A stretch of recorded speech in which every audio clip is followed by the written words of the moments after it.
All right, my friends, and welcome to the Dr. Sem Yankees Show, Saturday morning, March the 14th, 2026. And let's make today a great day. How do you make your day great? It's simple. You look to the good that's around you, and you embrace it, and you bring it into your life, and you cherish it. When you notice the good and you appreciate it, you can't help but make each day great. But I know sometimes people say there is no good, Dr. Sem. If that's the case, if you can't look around and find any good, well, then go create some of your own. Do something nice, not for yourself, but for someone else. Think bigger than yourself. When we lose sight of ourselves, focusing here, and we focus on other people, and we do nice things, we create good. And then there's good that you can embrace and make part of your life. Remember, when we give love, it comes back to us in greater amounts than we ever gave. So as you know, this is the Dr. Sem Yankees Show. You can find a lot of great Yankees content on Start Spreading the News, the greatest Yankees site. We put up 3 articles every single day, 6 a.m., 10 a.m., and 2 p.m. We simulcast this program on Start Spreading the News, as well as other podcasts. And we also have gazillions of articles dating back to 2017. And I believe since 2017, we've had more than 5 million page views at Start Spreading the News. As I say, we are the very best in Yankees writing and Yankees coverage and original thought. We have a staff of writers, and we don't all agree on the Yankees. And it makes for great reading and great perspectives on the team. As you also know, the show is brought to you by Artemisia Publishing. Now, this is take 4, my 4th take of this program. We've been having technical difficulties, so I'm not going to show all the books that Artemisia Publishing has, numerous of which I have written. But what I want to do today is I want to talk about the book that's coming out on Tuesday, March the 17th, The Greatest New York Yankees by Uniform Number. This book is getting rave reviews from people who have seen it in the previews. And it's actually what I'd love to talk about tonight on here, the Dr. Sem Yankees Show, which is really tomorrow morning when you're watching it. So this is my new book. As I say, it's getting rave reviews, and I encourage you all to go to AP Books or your local bookseller or Amazon and get a copy. Now, if you go to your local bookstore and they don't have the book, say to them, you need to get this book, and they'll get it in for you. And if you're in the northern New Jersey area, ask your bookseller or your local library to reach out to me for me to come to your area to do a book talk. If you go to my other site, drpaulsem.com, there is a tab there that says appearances. You can see the places where I have spoken and the places where I will be speaking over the next forever. And if you scroll down that appearance tab, you'll see that I have had and continue to have many speaking tour dates. I wouldn't know, tour dates or event dates, since I've been doing book talks and other types of things. There's got to be literally hundreds of appearances that I've documented on there that I've already done, and numerous ones that are coming, and that list is always expanding. So yes, I would love to come to your library or your local bookshop and talk about the greatest New York Yankees by uniform number. I could talk about West Point at Gettysburg. Now, this book is published by Sunbury Press. That's how you would get a copy of this, or go to your local bookstore, or get it on Amazon. And it's always fun to engage with people. And I think this book is going to be an especially fun book to do book talks with, because this book is going to be one that leads to great discussions, great debates, and I hope not arguments, maybe fun arguments, but I think a fun argument might be better characterized as a debate, because what I do is I go through every single uniform number, starting at 99 and counting down, and I discuss who the greatest Yankees or the greatest Yankee at that number is or was. I also have some great original charts that I put in here. There are great graphics. There's great pictures of some of the players. And it goes starting at 99, and it counts all the way down to 0. Now, for some numbers, it's obvious. The greatest number 99 is Babe Ruth. The greatest number 3 is... Did I say Babe Ruth? The greatest 99 is Aaron Judge. My brain's ahead of my mouth. The greatest number 3, Babe Ruth. The greatest number 4, Lou Gehrig. But some numbers leave it open for great debate. And this is where the discussions, the debates, the friendly arguments might come. For example, number 30. Was the greatest number 30 Willie Randolph or Mel Stottlemyre? Or how about number 8? Who was better, Bill Dickey or Yogi Berra? Now, a few notes. This isn't which player wore a uniform for a moment and was the greatest player to ever don that uniform, if only for a short while. You'd be hard-pressed to find very many better Yankees in history than Mickey Mantle, of course. Some arguments would say the only two that are better than Mantle, or were better, were Ruth and Gehrig. Some might say DiMaggio is better. Some might say Aaron Judge will be better. But obviously, Mantle's on the short list. For a brief amount of time, he wore number 6. So he's already recognized as having number 7. And a player could be the best in more than one number, but Mantle wasn't the best player while wearing number 6. There's players who were better than him because you'd only have one season of Mantle in number 6 from which to judge. So that's how I came up with the criteria. It's who was the best player while wearing that number over the course of how many games they played or pitched while wearing that number. And I don't necessarily just agree with a number that's retired either. I don't say number 9 is retired for Roger Maris, so he's obviously the greatest at that number. I don't play it that way. Hank Bauer might have been better than Roger Maris. Greg Nettles might have been a better player as a Yankee wearing number 9 than Roger Maris. Or it might have been Roger Maris. But these are the great debates that I present and I discuss and I draw a conclusion from in the book. Was number 1 Earl Coombs or was number 1 Billy Martin?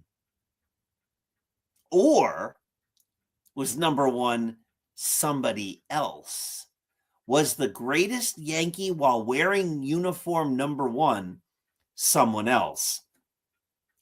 Also of great fun and of great note, if the number was worn by a manager, I don't count the manager. So Joe Torre's number 6 is retired, but he's not the greatest Yankee in uniform number 6 because he didn't play for the Yankees. Casey Stengel's number 37 is retired, but he can't be the greatest Yankees player in number 37 because Casey Stengel never played while wearing number 37. As I said, I also created some really fun charts with interesting statistics and interesting facts. And in addition to counting down from 99 to 0, I also list the greatest Yankees who didn't wear a uniform number.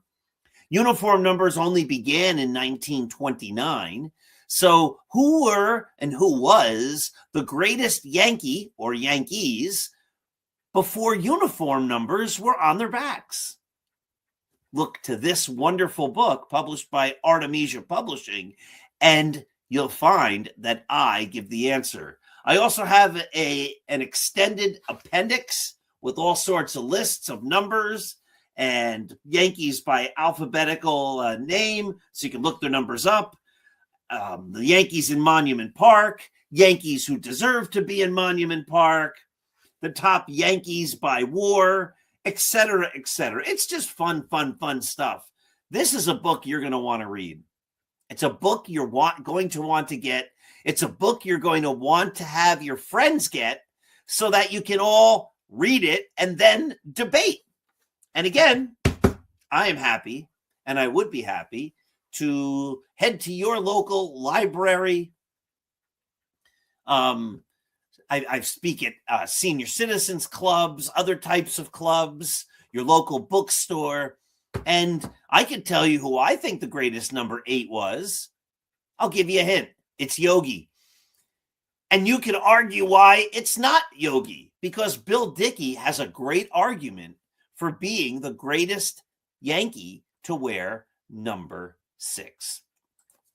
Once again, you can find the greatest New York Yankees by uniform number at apbooks.net. One of the fun things that happens when you go and give book talks and things, I just did a book talk for the West Point at Gettysburg book in Englewood just the other night. And that book focuses on all of the West Point graduates who fought at the Battle of Gettysburg, July 1st, 2nd, 3rd, 1863. And as you know, this is volume 1, covering people, men, whose last names began from A through G. So volume 2 will begin at the letter H.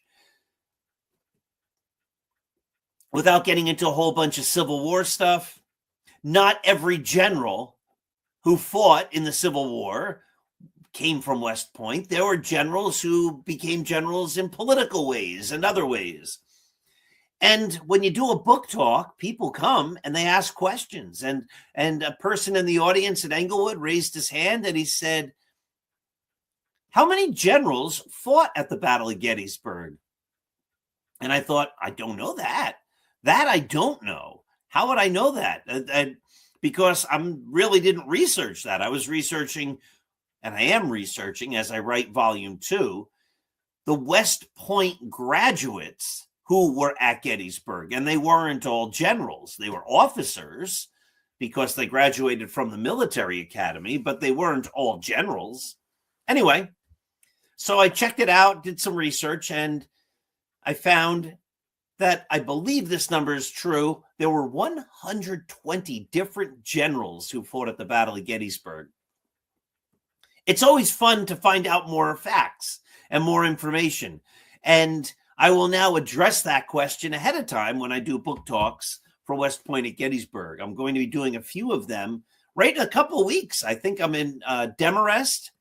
I think that's on the 26th. You could check that website, drpaulsem.com, and find the exact dates, and I'll advertise it on Start Spreading the News. I'm going to be next coming Wednesday, the 18th, the day after the book, the day after the Yankee book comes out. I'll be the featured speaker at the Ridgefield, New Jersey annual library luncheon. I've been their big speaker for a couple of years in a row now, which is quite a great honor. And we're going to talk about the West Point book. I'm going to teach them about West Point and the Battle of Gettysburg and why that's all super important. And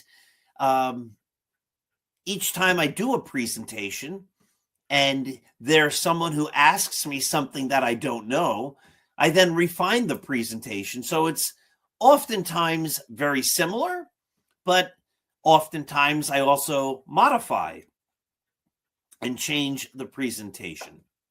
So that's the big story for today. As you know, I don't get into spring training. I haven't watched any spring training games. I haven't watched any of the World Baseball Classic. I really don't care about the World Baseball Classic. I know a lot of people do. And, you know, sometimes people get mad. They're like, "Oh, why are you being negative?" I'm not being negative. I'm busy. I'm doing a lot of different things. Those of you who know me know that I'm doing a lot of different things. And even if the only thing I was doing was running Start Spreading the News and helping put out 3 articles a day every single day and keeping that site running, that's a big job. Even if that's all I was doing, that's a lot. But try running a blog like this someday and you'll see. But then I'm doing podcasts. I'm writing books. Like on and on and on. And it's just, there's a million things. And it's great to be busy, though. It's great to be engaged in so many things and to be doing so many great things and to meeting so many great people. And again, that's one of the joys of being able to be an author. But since I'm so busy, I don't have really time to watch the World Baseball Classic, and I don't have time to watch spring training games, because here's the truth about spring training games. I hate to break this to some people out there who really get into it. By and large, for the most part, the majority of the time, one's spring training numbers are irrelevant to how one performs in the regular season. I've seen this my whole life. When I was a kid, I'd watch the Yankees in spring training and be like, "Oh my goodness, this guy, he's so good. He's great." And then it turns out he's really not. And the veterans are working on things. The pitchers are getting guys out who might be working. There might be a batter up there who says, "I'm just going to be tracking curveballs today." And so a pitcher might blow some fastballs by a guy, might even be a superstar. And they'll be saying, "Wow, this guy's on fire. Look at how great he is." And then the season comes and a major leaguer says, "I know it's a hittable fastball. I wasn't swinging at fastballs yesterday. It was spring training. I was working on things." And so I don't put any stock in spring training numbers, but I will put stock in what happens when the season comes. And it's coming in 2 weeks. And You have to be optimistic and hopeful because I want to watch the Yankees win. The sad reality is, as I've shared, I'm not all that enthused about the season because I just don't think they're great. And they aren't trying to be great. They're trying to be better than the other not great teams. Because so many teams make the playoffs, the Yankees are thinking we only have to be one of the top 40% of the teams in the American League and we'll make the playoffs and then anything can happen. And certain fans are excited about that. They're like, the Yankees compared to the rest of the league, they look good. But I miss the days when the Yankees' goal was to be great, when the definition was excellent. It wasn't, I hope we're just a little better than that pretty good team. As long as we're a little more pretty good than the pretty good team, we might make the playoffs. There's a vast difference and a vast divide between striving to be just a little better than pretty good and striving to be great. In my world, you should be striving to be great. Greatness is what should be defining really most of our efforts, most of the time, and most of what we do. But it should be always defining what the Yankees are doing because they're the New York Yankees and that's their brand. We are the greatest franchise. They, not we, but that's what they would say. We are the greatest franchise. So act like it. Be the greatest franchise and shoot for greatness and excellence, not a little better than pretty good. And I'm surprised that when I have these discussions, people don't understand that there's a vast difference, a momentous difference, a difference that's Canyon-esque between being excellent, striving for greatness, true excellence, and striving for pretty goodness. That's a vast difference. And there was a time when the Yankees were defined by striving for greatness. If you strive for greatness and you fall short, at least the fans say they tried, they put their best foot forward. But if you strive for pretty goodness and you fall short, I'm not inspired. Well, we thought we were better than the fourth place team. As long as we could be one of the top 6 teams in the league, we thought we could be top 5.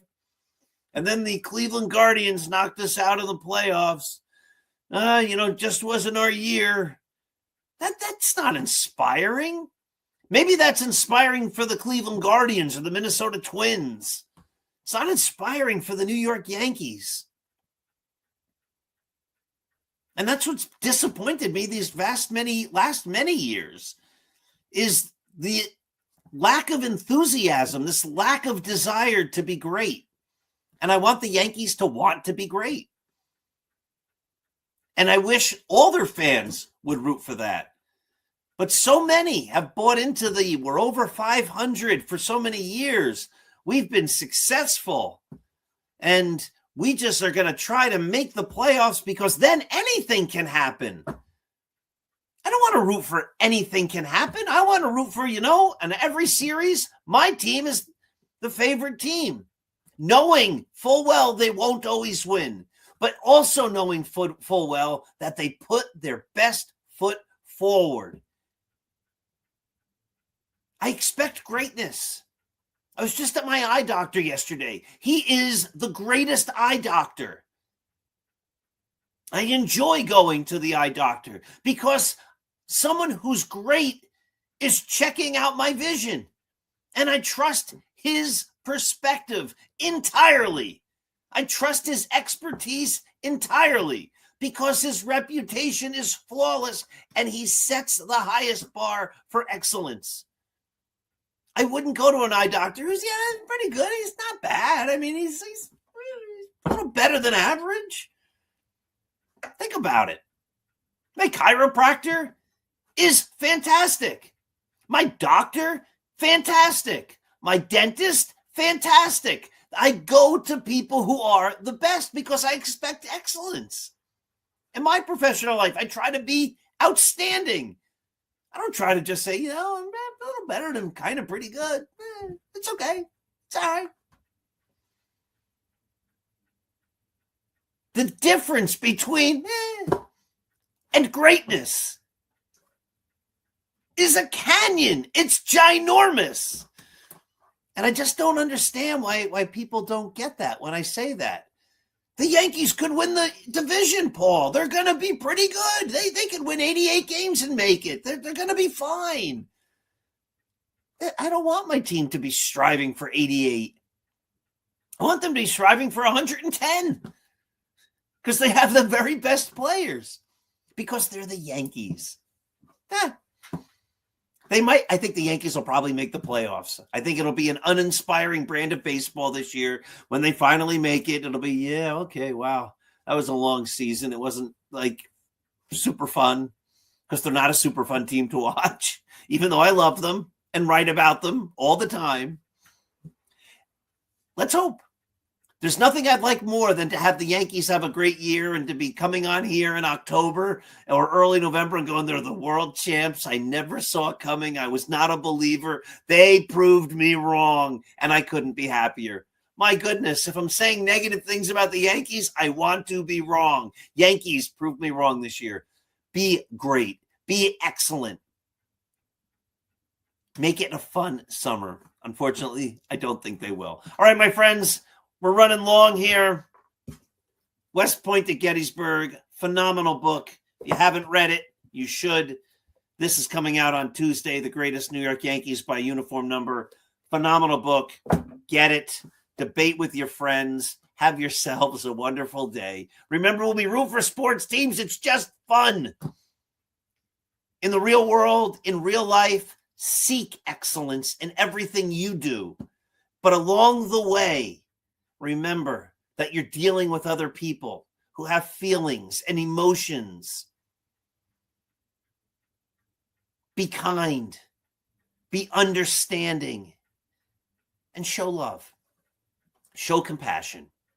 Be the better person. Be gracious. Show gratitude. When we give love, it comes back to us in greater amounts than we ever gave. And the same is true for kindness, empathy, understanding. Does that mean everyone's going to be nice to you? No, it does not. But most will. Have a great day. Let's go Yankees in a couple of weeks. Let's go Team USA, because if they win, even though I'm not really watching and I don't really care, but if they win, maybe it teaches Aaron Judge what it's like to be a champion. And maybe he brings that back to the Yankees and helps carry them to a championship. Wouldn't that be something? Have a great day. We've gone a little long, as I say. We also have a new outro, which was used at the beginning for the McGrath Podcast Network, which we are now part of. Have a great day. Thank you, and I'll see you again real soon.